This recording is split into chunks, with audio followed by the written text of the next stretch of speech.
नमस्कार, मैं Rana Yashwant India news पर आपका स्वागत करता हूं और आप देख रहे हैं अर्ध सत्य।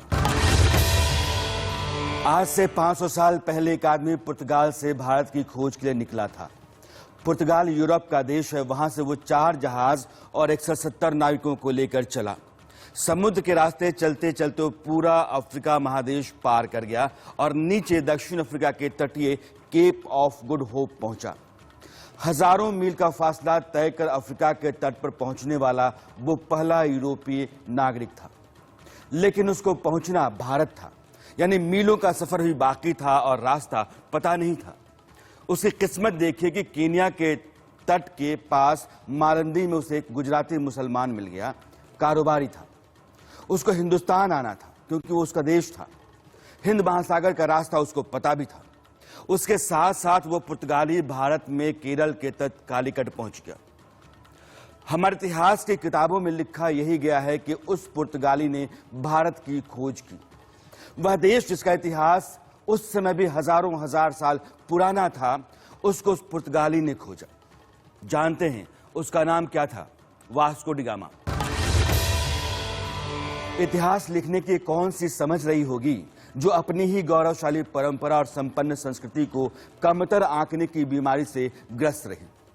आप ये समझिए कि उस समय यानी कि 15वीं सदी के आखिर में भारत को ढूंढने की बेचैनी यूरोप के देशों में कितनी थी कि वास्को डी गामा के निकलने से 5 साल पहले स्पेन ने क्रिस्टोफर कोलंबस को हिंदुस्तान के लिए भेजा था। हिंदुस्तान का रास्ता समंदर में ढूंढते ढूंढते कोलंबस अमेरिकी महाद्वीप वेस्ट इंडीज पहुंच गया। कोलंबस मरते दम तक यही मानता रहा कि उसने हिंदुस्तान ढूंढ लिया, लेकिन उसने ढूंढा कोई और महादेश था। यूरोप में यह बेचैनी कारोबार के लिहाज से एक संपन्न और संसाधनों से भरपूर देश के कारण था, जो भारत था उस समय। जमीन से होकर अरब देशों और अफगानिस्तान के रास्ते व्यापार करना बहुत मुश्किल था, क्योंकि कई फौजों और लुटेरों का खतरा था। यह संभव काम था। इसलिए सच ये है कि यूरोप से भारत तक का जो समुद्री रास्ता था उसे वास्को डी गामा ने खोजा, ना कि उसने भारत की खोज की। उसके हिंदुस्तान पहुंचने के बाद यूरोप के देशों के व्यापारियों का भारत आना जाना शुरू हुआ। इतिहास को देखने और उसकी व्याख्या का हमारा अपना नजरिया किसी हीन भावना से ग्रस्त रहा है। ऐसा बार बार महसूस होता है। अब यूनान यानी ग्रीस के ही सिकंदर को लीजिए। अपने पिता की मौत के बाद उसने सौतेले भाई और चचेरे भाइयों की हत्या कर दी। मैसेडोनिया का राजा बना। अपने करीबी मित्र टिटोस को मार डाला। पिता के मित्र परमीनियन, जिनकी गोंद में उसने खेला था, उनको मरवा दिया। आक्रमण के लिए जिन शहरों पर उसने धावे बोले, वहां की महिलाओं का अपहरण कर लिया जाता। बच्चों को भाले की नोक पर टांग कर घुमाया जाता और शहर को जहां उसका हमला होता उसे जला दिया जाता। और हमारे यहाँ इतिहास की किताबों में लिखा जाता है अलेक्जेंडर द ग्रेट, सिकंदर महान। सिकंदर जब दुनिया जीतने निकला तो भारत के दायरे में उसकी पहली लड़ाई पोरस से हुई। झेलम और चिनाब नदियों के बीच उनका राज था। और आज जो पाकिस्तान में लाहौर है वो उनकी राजधानी हुआ करता था। ईसा से 325 साल पहले पोरस की सेना ने नाको चने चबवा दिए थे अलेक्जेंडर को, सिकंदर को, जिसको हम महान कहते हैं। इतिहास में लिखा गया कि सिकंदर ने पोरस को हराया था, लेकिन इसका आधार इतिहास लिखने वाले यूनानियों का विवरण है, जो हमारे यहाँ के इतिहासकारों ने स्वीकार कर लिया।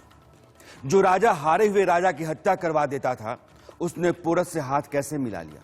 जाने माने इतिहासकार एर्रेन ने लिखा है कि बैट्रिया के राजा बसूस को बंधक बनवाकर अलेक्जेंडर ने कोड़े लगवाए, नाक कान कटवा दिए, और इससे भी जी नहीं भरा तो उसने उसकी हत्या करवा दी। इस मानसिकता के आदमी ने पोरस से हाथ मिला लिया। ये बात आसानी से गले नहीं उतरती। यूनानी इतिहासकारों ने सिर्फ अपने देश की लाज बचाने और सिकंदर को महान बताने के लिए पोरस की हार का झूठ लिखा। इस झूठ के लिहाज से मैं आपके सामने 2 बातें रखना चाहता हूं। स्ट्रैबो और श्वानबेक जैसे इतिहासकारों ने ही ये माना कि मेगास्थनीज, जो पुर्तगाली इतिहासकार था, जो भारत आया हुआ था, पाटलिपुत्र में रहा, उसकी तरह के कई यूनानी जो यहां आए उनके विवरण झूठे हैं। और दूसरी बात यह है कि जवाहरलाल नेहरू ने अपनी किताब ग्लिम्पसेस ऑफ वर्ल्ड हिस्ट्री में लिखा है कि सिकंदर एक घमंडी, उदंड, बेहद क्रूर और हिंसक शासक था। वो खुद को भगवान के बराबर समझता था और उसने सत्ता के लिए सगे संबंधियों से लेकर मित्रों से सलारों तक को नहीं बख्शा। सिकंदर सिंधु नदी कभी पार नहीं कर पाया और वहीं से लौट भी गया, रास्ते में मर भी गया। लेकिन हमारे इतिहास की किताबों में उसे सिकंदर महान ही लिखा जाता है। कहावत सी हो गई हमारे देश में, जो जीता वही सिकंदर। हमने पुरु यानी कि पोरस की ताकत को आंकने की जरूरत नहीं समझी। सिकंदर की 50,000 की फौज के आगे 20,000 की सेना जो पुरु की थी, उसने नाको चने चबवा दिए। उस पुरु के लिए हमने कभी नहीं कहा कि जो जीता वही पुरु। आज वास्को डिगामा से लेकर सिकंदर तक का जिक्र मैं इसलिए कर रहा हूं क्योंकि इतिहास अपने पूरे साक्ष्यों और समूचे समय के साथ सामने नहीं है। उसके बारे में अधपकी, आधी अधूरी जानकारी ही रहती है या फिर नहीं रहती। और जो पता है उनकी व्याख्याएं कुछ ऐसे संदर्भों से जोड़ी जाती हैं जिसका सच से रिश्ता होता ही नहीं है। अलबत्ता वो हीनता पैदा करती हैं, जैसे वास्को डिगामा और सिकंदर का इतिहास। यही उपजता है सांस्कृतिक राष्ट्रवाद।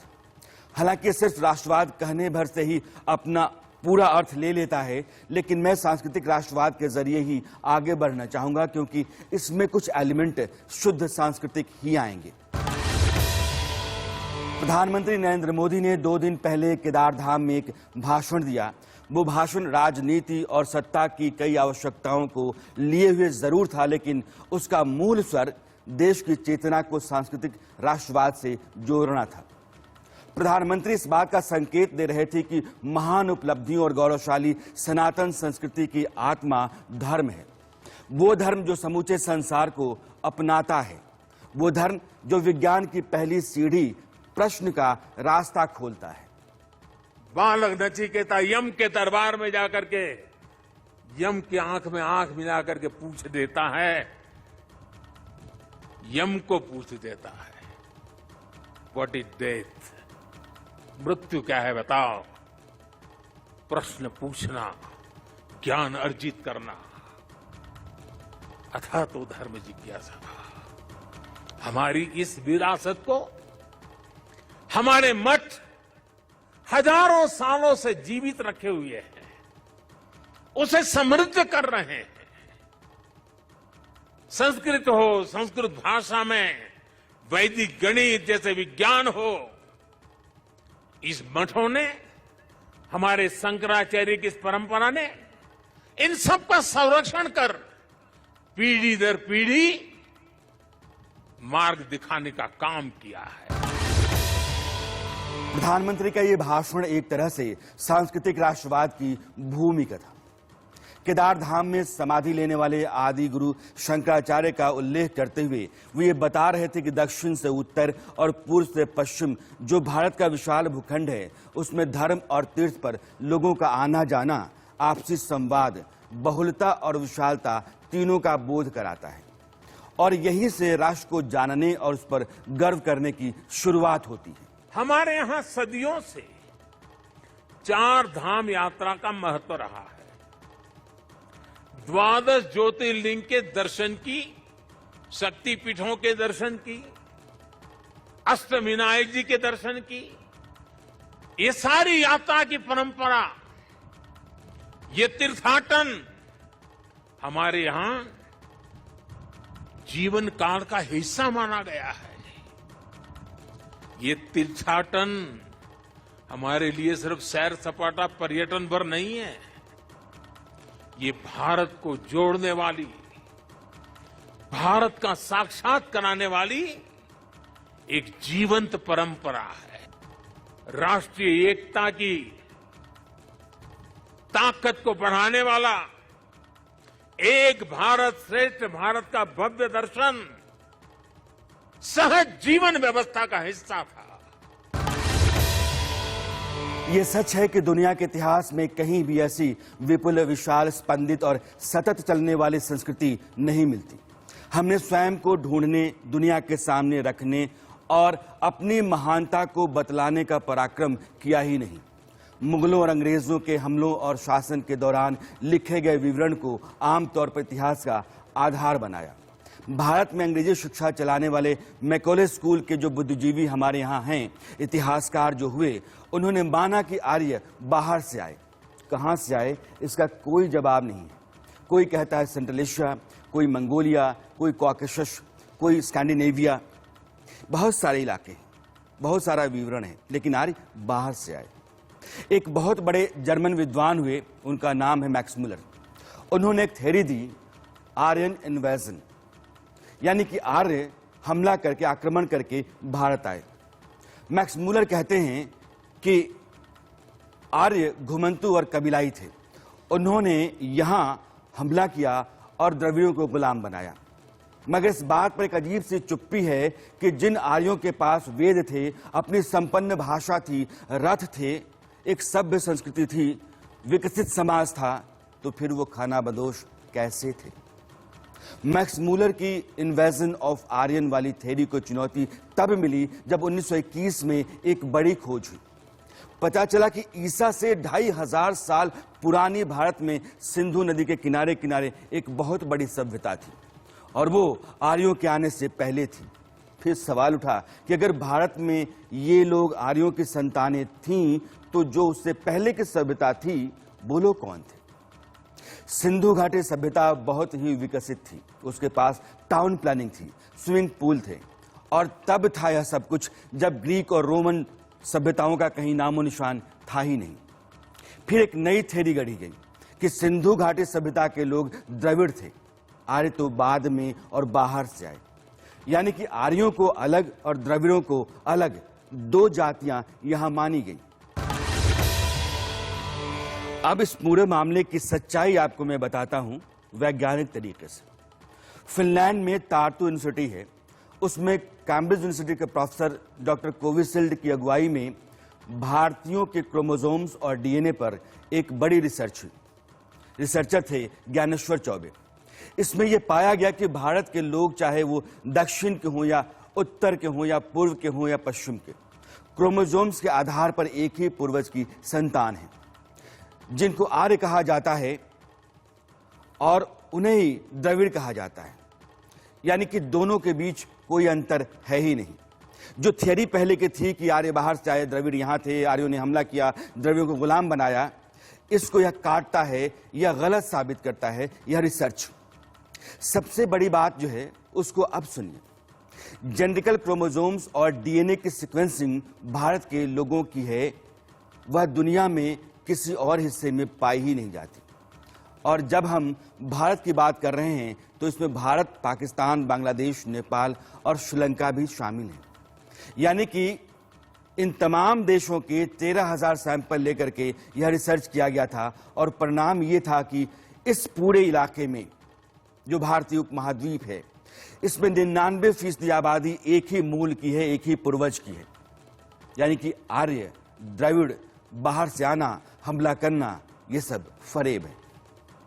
लेकिन हमारा इतिहास यही कहता है कि एक धारणा बनाई जाती रही कि भारत जादूगरों, मदारियों, मेलों, ठेलों का देश है। यहाँ धर्म, दर्शन, विज्ञान, आविष्कार, उन सब को पश्चिम के देशों ने कमतर करके आंका और हम भी यही मानते रहे। सांस्कृतिक राष्ट्रवाद की मूल चिंता अपनी उपलब्धियों, गौरव, विभूतियों, वैभव से आम आदमी की चेतना को ऊर्जा देना है। जो कुंठा, जो हीन भावना लगातार भरी जाती रही, प्रत्यारोपित की जाती रही, उसके विरुद्ध एक तरह का युद्ध है राष्ट्रवाद। हम क्या है, हमारा दर्शन और विचार क्या है, ये बताने के लिए आदि शंकर ने कहा, चिदानंद रूप, चिदानंद रूप शिवोहम शिवोहम, चिदानंद रूप शिवोहम शिवोहम। अर्थात आनंद स्वरूप शिव हम ही है। जीवत्व से ही शिवत्व है। एक समय था जब अध्यात्म को, धर्म को केवल रूढ़ियों से जोड़कर, कुछ ऐसी गलत मर्यादा और कल्पनाओं में जोड़कर देखा जाने लगा था लेकिन भारतीय दर्शन तो मानव कल्याण की बात करता है। जीवन को पूर्णता के साथ, होलिस्टिक अप्रोच के साथ, होलिस्टिक वे में देखता है। अब भगवान राम को ही लीजिए। लंबे समय तक राम को खारिज करने और उनको काल्पनिक पौराणिक पात्र साबित करने के लिए खून पसीना बहाया जाता रहा। समुद्र सेतु को रीफ बताकर राम की लंका का अभियान जो था उसका मजाक उड़ाया जाता रहा। लेकिन राम को लेकर रिसर्च शुरू हुआ। वाल्मीकि रामायण को आधार मानकर चैत्र महीने के शुक्ल पक्ष में 9वीं तिथि को पुनर्वसु नक्षत्र में जब 5 ग्रह अपने उच्च स्थान में थे, उस समय की स्थितियों को रख करके सामने वहां तक पहुंचने की, यानी कि समय की पीठ पर पीछे जाने की वैज्ञानिक कोशिश की गई। तो पता चला कि राम का जन्म 5114 ईसा पूर्व में 10 जनवरी को हुआ था। यह रिसर्च प्रोफेसर तोयबस का है और इससे ज्यादातर रिसर्चर सहमत हैं। एक किताब है वैदिक युग और रामायण काल की ऐतिहासिकता, जो सरोज बाला, अशोक भटनागर और कुलभूषण मिश्र की लिखी हुई है। उसमें इसका उल्लेख है। राम सेतु को लगातार प्राकृतिक बताया जाता रहा और राम के लंका जाने को काल्पनिक माना जाता रहा। लेकिन आज से 4 साल पहले अमेरिका के भूवैज्ञानिकों ने दावे के साथ कहा कि राम सेतु प्राकृतिक नहीं बल्कि इंसानों का बनाया हुआ है और यह करीब 5000 साल पहले बना होगा। अब आप देखिए कि राम के जन्म की तिथि जो तोयबस ने निकाली और इस पुल के निर्माण का जो समय तय हो रहा है वैज्ञानिकों के जरिए, दोनों एक ही है, 5000 साल पहले का। अमेरिकी वैज्ञानिकों ने राम सेतु को सुपर ह्यूमन अचीवमेंट माना और कहा कि भारत श्रीलंका के बीच जो पुल है उसकी बालू की चट्टानें पूरी तरह से प्राकृतिक हैं, लेकिन उन पर जो पत्थर रखे गए वो कहीं और से लाए गए होंगे। इससे कहीं अधिक हैरान करने वाली बात यह है कि रिसर्च करने वाले अमेरिकी वैज्ञानिकों की राय में यह पुल 5 से 6 दिन में बना दिया गया। ध्यान दीजिए, 5 से 6 दिन में। कितना बड़ा, इस बात को समझिए। 100 योजन यानी कि लगभग 1400 किलोमीटर। 100 योजन 1400 किलोमीटर, क्योंकि एक योजन 13 से 14 किलोमीटर होता है।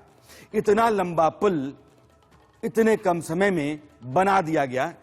ये जो आप देख रहे हैं, जिन लोगों ने बनाया वो कितने विकसित होंगे और उनका विज्ञान कितना विकसित होगा।